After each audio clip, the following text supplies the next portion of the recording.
దేశం బాగుపడదు. ఈ దేశం బాగుపడదు బాస్. అవునండి, నిజమే.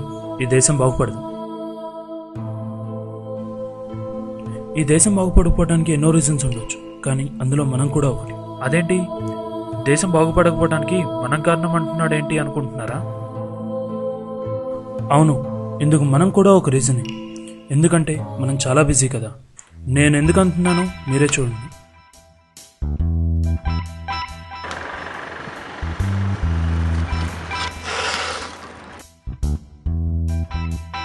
మరి ఓకే బాస్? Yeah, fine. ఈ దేశం బాగుపడదు బాస్. చూడండి, రోడ్ మీద అడ్డంగా రాయబడి వెళ్ళిపోయినాడు. Okay okay, cool boss. రండి, రాయి తీసి పక్కన పడేద్దాం.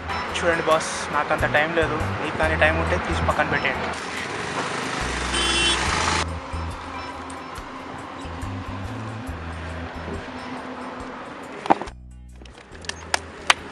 చూసారా, రాయడ్డు వచ్చిందని దేశాన్ని తిట్టుకున్నాడు, కానీ తీసి పడేయడానికి టైం లేదు.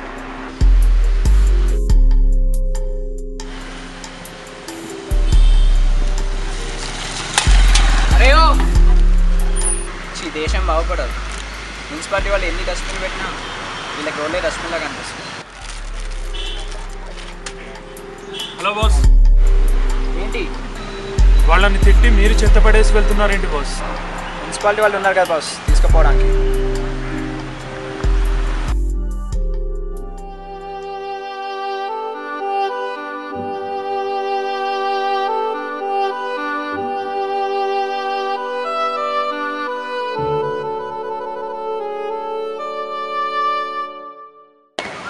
అతను అప్పటి నుంచి ట్రై చేస్తున్నాడు రోడ్ దాన్ని. ఎవరైనా హెల్ప్ చేస్తున్నారు అతనికి. ఈ దేశం బాగుపడదు కష్టం. మరి అప్పటి నుండి మీరేం చేస్తున్నారు? హెల్ప్ చేయొచ్చు కదా. హలో హలో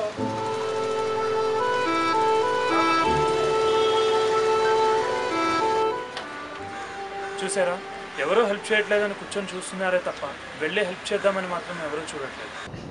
చూశారు కదా, సమస్య కూడా చిన్నది, కానీ దాన్ని సాల్వ్ చేయడానికి మాత్రం ట్రై చేయం.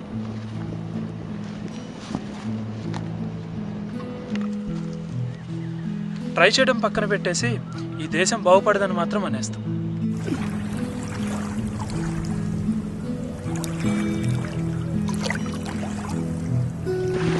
ఇంట్లో వ్యాక్యూమ్ క్లీనర్ పని మంచిగా ఉంది కదా అని చెప్పి చెత్త ఎక్కడ పడితే ఎక్కడ పడేస్తాం.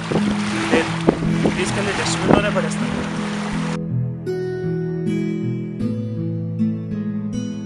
ఇలాంటివే ఎన్నో సమస్యలు, చిన్నవే కానీ ఎవరో చేస్తారులే అని వదిలేస్తాం. ఈ దేశం మనది. ఇలాంటి చిన్న ప్రాబ్లమ్స్ సాల్వ్ చేసుకోవాల్సిన రెస్పాన్సిబిలిటీ కూడా మనది. సో ఆలోచించండి, రెస్పాన్సిబుల్గా ఉండడానికి ట్రై చేయండి.